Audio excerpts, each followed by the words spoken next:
Even in the midst of the most successful era of the franchise, there was still something very hateable about the Clippers.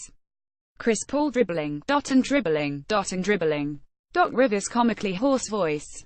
Players complaining en masse after every foul. A bench filled with players who would be over the hill in Ice Cube's Big 3 league. Chris Paul still dribbling. It became all too easy to dislike the Clippers, even when they played textbook defense and ran one of the most efficient offenses outside of Golden State. When Paul, after 6 years in LA, finally left this summer, the Clips took a risk, resigning Blake Griffin and his injury history, and deciding not to rebuild in the uber-competitive West.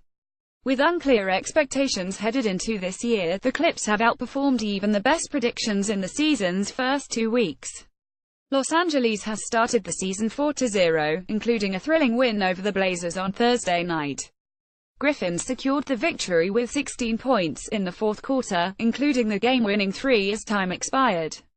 Are the Clippers a better team without Paul? Let's not even entertain that idea. But there's certainly something more aesthetically pleasing with this current version of Lob City, and that starts with Griffin, who's been given the keys to the franchise. Go crazy, folks. Pic.twitter.com Garak when fully healthy, Griffin is simply a problem for the rest of the NBA. With Paul gone, Blake is aggressively initiating most of the offense for the Clips. He'll run pick-and-pops with Danilo Gallinari, looking for open shooters on the perimeter, or commanding a switch onto a smaller defender he can bully in the post. Griffin's handle can at times be tenuous, but he still has the quickness to blow by centers, and he doesn't hesitate putting smaller defenders on his back as he forces his way to the hoop. Blake's burgeoning three-point game also makes it untenable to sag off on him, putting even more pressure on opponents. In the absence of a militaristic point guard, the Clippers' offense is much more predicated on movement. Griffin and Gallo slither around off-ball screens. Patrick Beverley is either running pick-and-rolls or crashing the offensive glass. And DeAndre Jordan still commands attention as a rim runner. Beverley's addition to the team provides the most obvious contrast from the Paul units of yesteryear. While Paul preached precision, Beverley is an agent of chaos. He's not afraid of wild forays into the paint, and when you least expect it, he'll emerge among a sea of limbs for a putback basket. Beverley's defensive energy knows no limit, and his little hustle plays, fighting over a pick late in the shot clock, saving the ball for an extra possession, make a world of difference. With Blake firmly in position as the team's leader, others seem to be embracing their roles. Elevated to the starting lineup, Austin Rivers has continued the career renaissance he began last season and is making himself a valuable contributor. Lou Williams is a better version of Jamal Crawford than the one the Clips had last season. And even second-round pick Darius Thornwell has spotted Doc a few solid defensive minutes in the absence of passing savant Milos Teodosic. Griffin, however, will always be the biggest catalyst for the team's success.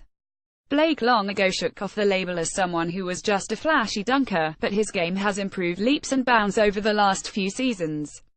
Griffin could always burrow his way into the paint, but the amount of work he's put into his jump shot is finally paying off. Gone are the days of Griffin bricking wide-open threes and purposely being sent to the free-throw line.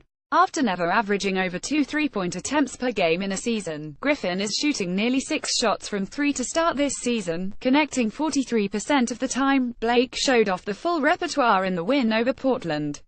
In a back-and-forth contest, he tallied 16 in the final quarter. Multiple times he muscled his way into the lane for a shot at the rim. With Yusuf Nurkic switched onto him, Griffin drove right past him into the paint. And given a little space on the final possession, Griffin confidently rose up to drain the winning three. The sequence was a culmination of Paul's departure, Griffin's health and the steps Griffin has taken to modernize his game, as well as a perfect encapsulation of Blake's potential as a clear-cut number one option. So is LA a better contender now than it was the last 6 years? Not quite. You typically can't lose a top-end talent like Paul and come out better. The bench is still razor-thin, and Doc is running his starters into the ground. Everyone is playing heavy minutes, even though 3 of the Clips' wins were blowouts. With Teodosic out, the rotation has shrunk to about 8, depending on how long of a look Thornwell gets. If Rivers wants to keep his most important players healthy, it may be time to show some trust in the likes of Thornwell and Sam Dekker. The Clippers exited Thursday with a #1 net rating in the NBA and the best defensive rating by a mile, aided greatly by big wins over some of the West's lesser teams. LA will likely soon fall back into the middle of the conference pack. Still, after losing the player that anchored their franchise for 6 years, the Clippers at least have some understanding of how they'll move forward. And people may even like what they see this time.